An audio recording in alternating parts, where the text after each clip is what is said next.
வெற்றிமாறன் பார்த்தீங்கன்னா சமீப காலமாக தன்னுடைய படங்களில் நிறைய இயக்குநர்களை நடிக்க வைக்கிறதுலேருந்து ரொம்ப ஆர்வம் காட்டுறாரு. உதாரணத்துக்கு சொல்லணும்னா அவருடைய வடசென்னை படத்தை சொல்லலாம். வடசென்னையில் பாருங்கள் ஏகப்பட்ட இயக்குநர்கள் நடிச்சிருப்பாங்க. முதல்ல தனுஷை சொல்லலாம், ஏன்னா தனுஷே அப்போ இயக்குனர் ஆகிட்டார் பாப்பாண்டி மூலம்.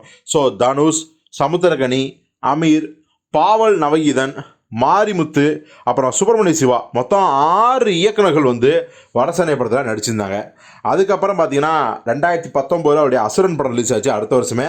அதில் பாருங்கள் தனுஷ், பிரகாஷ் ராஜ், பாலாஜி சக்திவேல், வெங்கடேஷ், சுப்பிரமணிய சிவா, வேல்ராஜ், இது மாதிரி ஒரு 7-8 இயக்குநர்கள் நடிச்சிருந்தாங்க.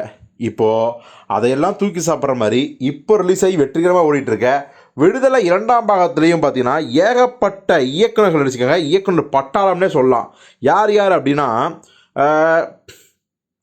ராஜீவ் மேனன், கௌதம் வாசுதேவ் மேனன், சரவண சுப்பையா, பாலாஜி சக்திவேல், அனுராக் காஷ்யப், போஸ் வெங்கட், வேல்ராஜ், மனோபாலா, டானாக்காரன் தமிழ், பாவல் நவகீதன்னு ஒரு பெரிய நட்சத்திர பட்டாளம் மாதிரி இயக்குனர் பட்டாளமே நடிச்சிருக்காங்க.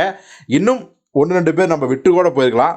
ஸோ தொடர்ந்து தன்னுடைய படங்களில் வெற்றிமாறன் இப்படி ஒரு அசால்ட்டான சம்பவத்தை பண்ணிகிட்டே இருக்கார்.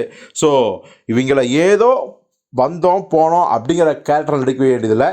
எல்லா கேரக்டருக்குமே சின்ன அளவுலையாச்சு இம்பார்ட்டன்ஸ் இருந்துகிட்டே இருக்கும். உதாரணத்துக்கு சொல்லணும் அப்படின்னா இப்போது நம்ம வடசென்னை எடுத்துக்கோமே, அதில் நடித்த யாருக்குமே ஏதோ வந்தோம் போனோம் அப்படிங்கிற கேரக்டர் கிடையாது. எல்லாருக்குமே இம்பார்ட்டன்ஸாக கேரக்டரு.